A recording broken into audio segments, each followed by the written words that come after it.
I am pleased to introduce Claire Loebs Davis. She is the founder and board president of Washington Wildlife First, an organization that's dedicated to reforming Washington's management of its fish and wildlife department, so the Washington Department of Fish and Wildlife. She has also founded and serves as the managing partner for Animal and Earth Advocates, a Seattle area law firm that brings public interest litigation on behalf of animals, wildlife, and the environment. She was co-counsel for the successful 2021 lawsuit to stop Wisconsin's second wolf hunt in a year, and has been the primary counsel on several unsuccessful but nonetheless valuable lawsuits challenging the lethal removal of wolves in Washington. So Claire's going to talk about a current effort in Washington State. And go ahead and you can start when you're ready, Claire. Thank you so much for being here. I really appreciate it. Oh, you're on mute. Of course I am. Thanks so much, Rachel. I appreciate the introduction. Let me see if I can share my screen and get started here. There we go. Is that showing up for everybody? Yes, it is. I can see it. Very good. Okay, so I'm talking about kind of two sides of the possibilities for wolf policy in Washington, and we're really at a crossroads. We could go in a very positive direction, and we will probably know something about whether or not we're headed in that direction by the end of the month, or if the management of the Washington Department of Fish and Wildlife has its way, we will go in a very negative direction toward removing protections for Washington's wolves.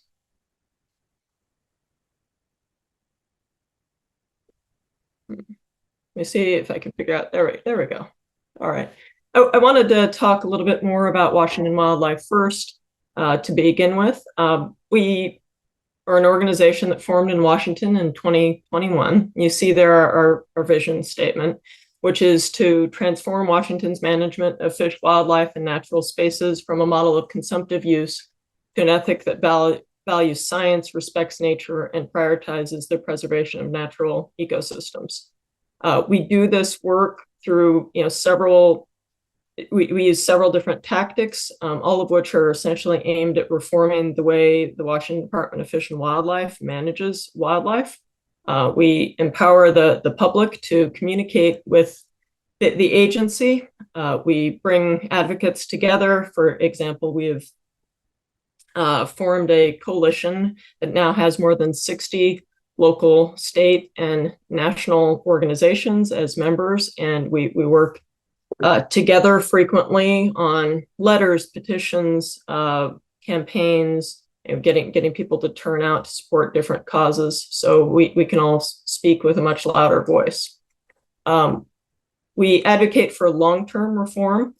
For example, we obtained funding from the legislature earlier this year for a year-long study by the Ruckelshaus Center, looking at how the department can improve, how it can step up and fulfill its role as a trustee of fish and wildlife, how it can work to fight against biodiversity loss, help protect Washington's wildlife from the impacts of climate change, find a stable funding source, communicate with all Washingtonians and express the values of all Washingtonians rather than just the 2% of Washingtonians who hunt or who hunt, and become more transparent and accountable.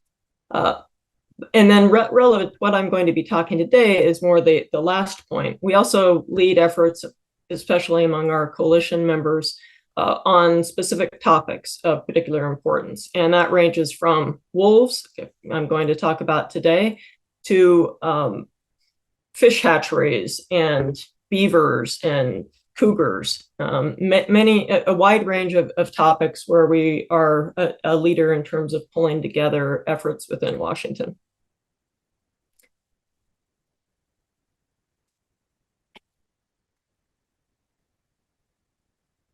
Sorry, I'm having presentation difficulties there. So the question now for Washington is whether Washington is going to step up and lead the country in science-based wolf policy, or follow down the path of other states by weakening protections. The opportunity to lead in science-based wolf policy is presented by a rule that Washington Wildlife first worked on with the Center of Biological Diversity. In fact, with Emmerich, who directly preceded me in speaking. We've proposed a rulemaking petition, which will dramatically change the way Washington manages wolves and the way it responds to conflicts with livestock. On the other hand, earlier this year, in May of this year, the department proposed downlisting of wolves on the state endangered species list from where they are now endangered all the way down to sensitive, which would significantly weaken protections for wolves and be a big step on the path of removing all protections in the state endangered species list.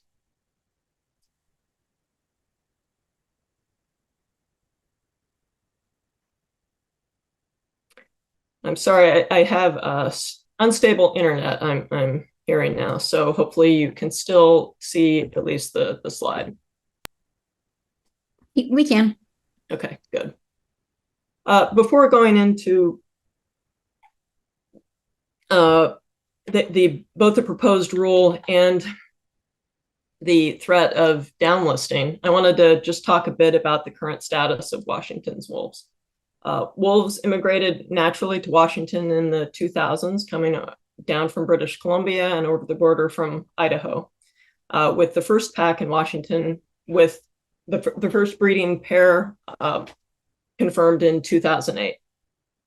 Washington wolves are now, we're split down the middle in the state, and you see from the graphic there that the western 2/3 of the state is still, wolves are still listed under the federal endangered species list, while in 2011 they were removed from the endangered species list in the eastern 2/3 of the eastern 1/3 of the state, which is part of the Rocky Mountain wolf population. But they're still listed as a state endangered species throughout Washington, pending what happens on the rule that's being proposed. And you see in the bottom graph the three regions that the 2011 wolf plan set forth for wolf recovery. Wolves in Washington now are currently primarily in eastern Washington, with a concentration of packs in northeastern Washington in particular. There are some packs also in the northern Cascade region, but there are no packs to date confirmed in the largest wolf recovery region with the best wolf habitat, the southern Cascades and Northwest Coast region. As of the end of last year, there was only what the department called a novel presence of wolves in that area. There are no confirmed breeding pairs to date. We had 216 wolves at the end of 2022 in Washington, which represented about a 5% growth over the prior year. But we've seen a significant slowing of wolf population growth and of wolf immigration from eastern Washington to other parts of the state, from what used to be regularly a double-digit growth rate to what is now a 5% growth rate, and in some recent years it's been as low as 2%. There are one of the reasons for this slowing of the growth rate is that Washington Department of Fish and Wildlife, to date, since it started really managing wolves in 2012, has killed 44 wolves due to livestock predations. 75% of the wolves the department has killed were as a result, at least in significant part, of predations in public forest land, specifically the Colville National Forest in Northeast Washington. And 75% were due to conflicts with cattle belonging to a single ranching family, both on public grazing allotments and on private pasture. That single family, which refuses to take common sense measures to protect its cattle, has been responsible for much of the wolf livestock conflict in Washington, and as you see, for 3/4 of the wolves that have been killed so far.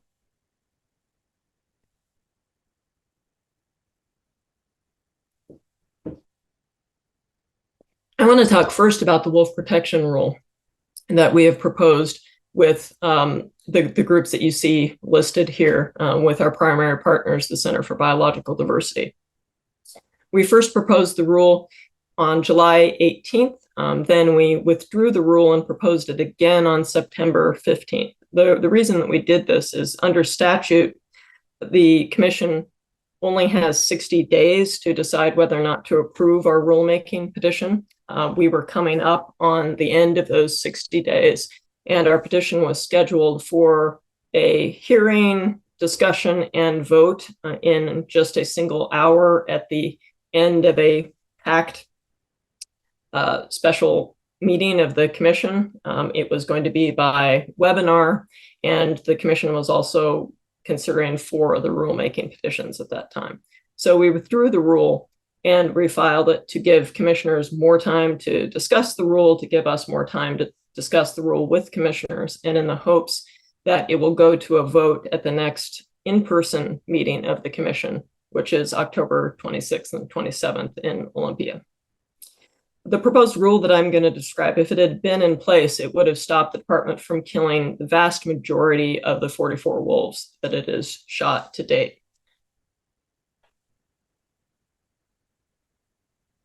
And here are the provisions, some of the major provisions of the rule that we've proposed.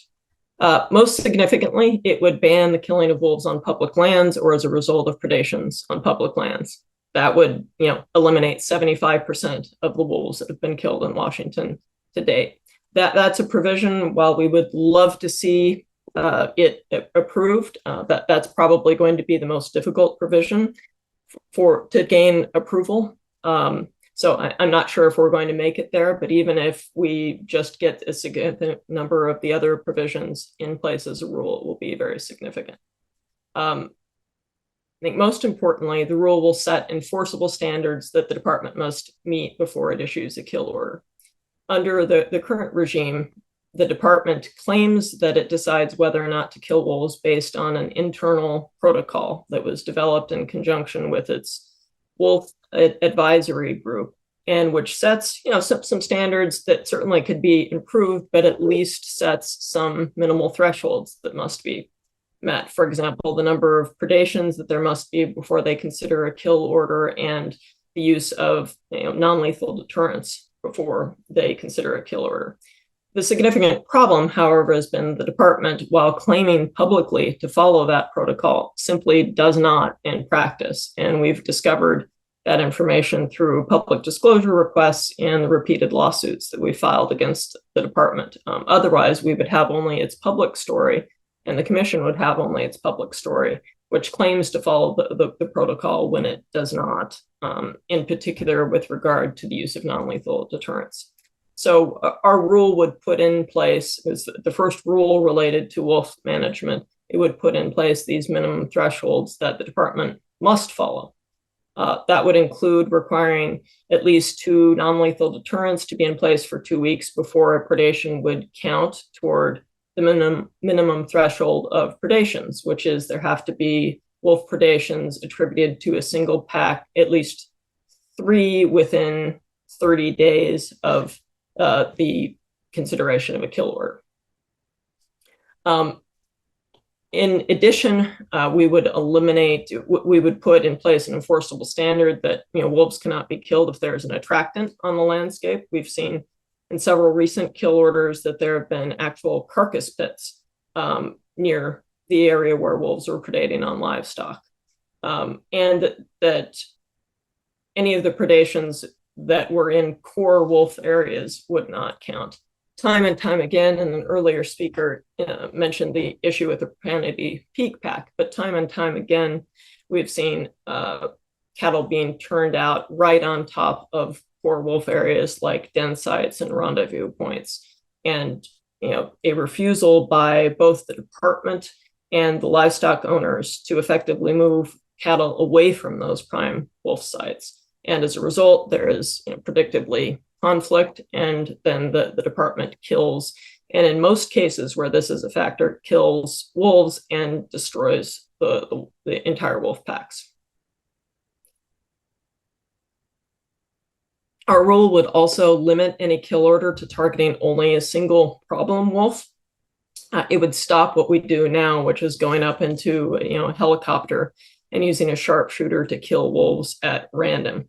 That method has led to killing pups, killing both breeding adults, and sometimes killing wolves from a different pack. So they've killed wolves from the wrong pack as a result of these tactics. The department protests that it can't possibly know which wolf is the problem wolf. And in that case, our rule would say, well, then you can't target a wolf, because you can't just shoot wolves at random from a helicopter as retribution for livestock conflicts.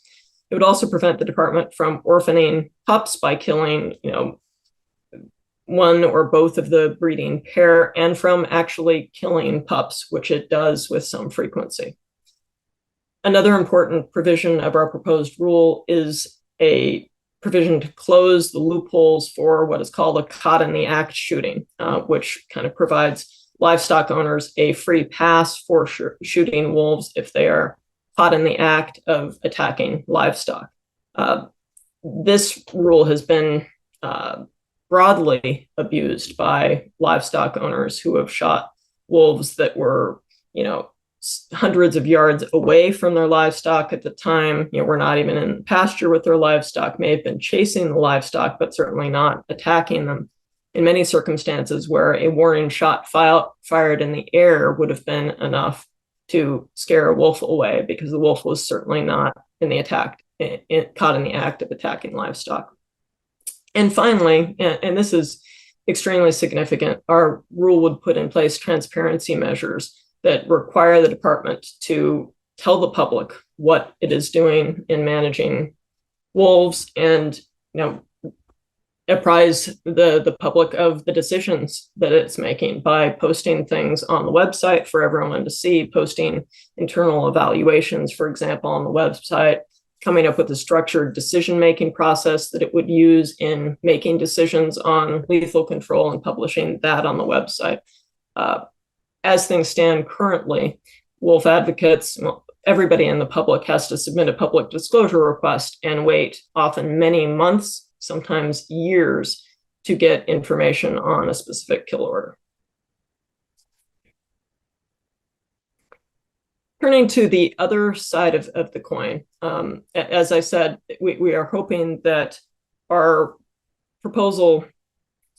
rulemaking proposal will be considered on October 27th and 28th and voted on by the commission at that point. We hope that the commission will vote to reopen rulemaking. That would be simply a vote to start the rulemaking process. We're not under any illusion that the commission is going to approve all of the provisions of our proposed rule, but we're hoping that the commission will give the department some direction on what it must include in the rule that is under development, including many of the provisions that we've proposed. At the same time, the commission is considering this rulemaking proposal. However, it is also considering a proposal by management of the Department of Fish and Wildlife to downlist wolves from endangered to sensitive.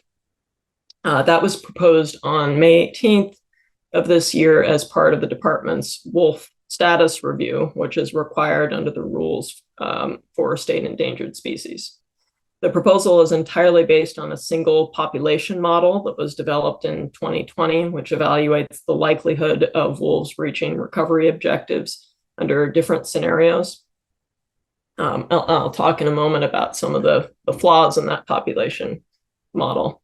That decision was delayed largely due to our proposal of the wolf protection rule, which we're very happy about. But while we were hoping that delayed would mean that the proposal was going to be withdrawn, it has not been withdrawn. And what we're hearing most recently is that we'll come for a vote sometime early next year, probably in March, April of next year. We've been very pleased that Governor Inslee wrote a letter to department management indicating his opposition to this rule and asking them to withdraw it. And we're hoping that with enough pressure, between now and next March, the proposal will be withdrawn. The impact of the proposal to downlist wolves would be fairly significant if it's approved. First of all, it would allow the department to issue permits to landowners, to livestock owners, to kill wolves on public land grazing allotments. That's where the department, does most of its, where it implements most of its lethal control orders against wolves, where it goes, as I said, into a helicopter, flies the helicopter over, vast areas of public land and shoots wolves from the helicopter. This downgrading, and I think this is a large part of the reason the department has proposed it, would allow the department to issue permits instead to livestock owners to kill wolves, and shift a lot of that from state action to private action, with the result being, I think, far more wolves being killed on public lands than currently. It would also decrease the penalties for poaching wolves, even as poaching in the state is increasing dramatically. For example, there were 9 wolves poached last year, recorded, and most of those were a mass poisoning in the northeast area of the state. So just as we're facing a real growth of poaching, a real poaching problem, the department's proposal would make the penalties for poaching far less severe. The proposal would also, change how wolves need to be treated by county and local governments and under many different state statutes and rules. And finally, it would eliminate the requirement that logging companies have to avoid proximity with wolf dens when harvesting trees. That's going to become particularly significant as wolves move to the western part of the state, which is big timber country. The proposal, I think, one of the biggest issues with the proposal is it would have enormous symbolic significance. When we advocate for wolves now, we can talk about the state killing state endangered wolves. And I think to people that really means something. To the legislature, when we're trying to fight back regressive proposals, that really means something. And, we would lose that. Wolves would be downgraded in the eyes of the state, the eyes of the public, and killing them through management actions would become that much easier. It also plainly is a big step toward removing all protections for wolves, toward allowing wolf hunting, particularly in the eastern part of the state, and allowing a lot of other regressive proposals that have been made, particularly in the legislature, to pass through more easily. We've developed a number of talking points about why the downlisting is premature, which I think it obviously is, and I'll talk quickly just through a few of them. There are only 216 wolves in the state. The state claims that's a robust population. I'm not sure under what definition just 216 wolves could be considered robust, but certainly not in my book. Wolves have not met the downlisting requirements of the 2011 Wolf Management Plan, which has never been amended or changed and remains the controlling wolf management plan. As I spoke before, and you saw the earlier graphic, wolves will only reach recovery when there are established packs in all 3 of those recovery regions. At the moment, wolves are only in 2 of those recovery regions, with only a novel presence in the 3rd and largest. To be downlisted to threaten under the wolf recovery plan, we would need to have at least 2 successful breeding pairs in each of those regions for 3 years in a row. And so we are at a minimum 3 years away from wolf recovery, probably much longer than that, because we don't have any successful breeding pairs yet in the largest recovery region. Wolves also haven't met the requirements under the rule that binds the department for when it can downlist wolves. The rule says that a species is endangered if it is seriously threatened with extinction throughout all or a significant portion of its range within the state. And we would certainly argue that the fact that wolves are functionally extinct in the largest recovery zone means that they are still endangered. The rule also says that the state listing should match the listing under the federal ESA, and in the western 2/3 of the state, wolves are still listed as endangered under the federal ESA. the population model that the department uses as a pretext for downlisting has many flaws and really is not suited for this purpose. It doesn't make the argument the department seems to think that it does.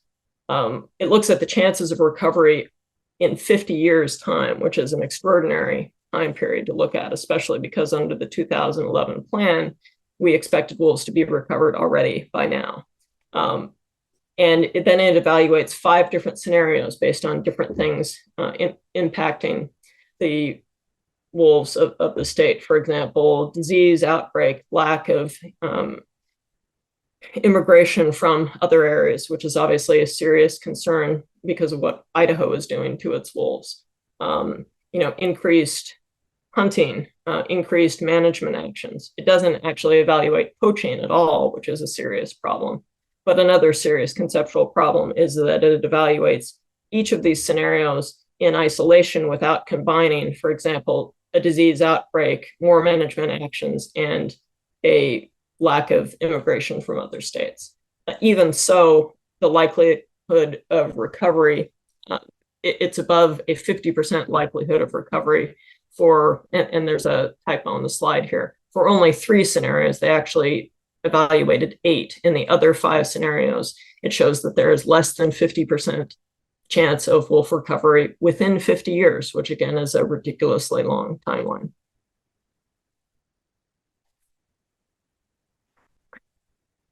Those are the big things on the horizon for Washington's wolves. A slide here is just on how you can help, and we're in the middle of formulating a new action page and action alert, which I'll be able to point people to probably later today, if not tomorrow. It's important that people, especially Washington residents, write to the commission to ask it to approve the wolf protection rule. We'll be making the same request after the beginning of the year to oppose the wolf downlisting proposal. And for any of you who are Washington residents, we're asking you to please testify at the October 27th, 28th commission meeting, ideally in person in Olympia. That's where your word can carry the most weight, but if not, then by Zoom. And as I said, we're going to be making the same request after the first of the year related to downlisting. For anyone who would like to be on our email list for alerts about what you can do for Washington wolves, I put our email address there, and that would be the best place to email. We would add you, if we get an email, we'll add you to our list to make sure you get our alerts. Thank you very much. So that's it for my presentation.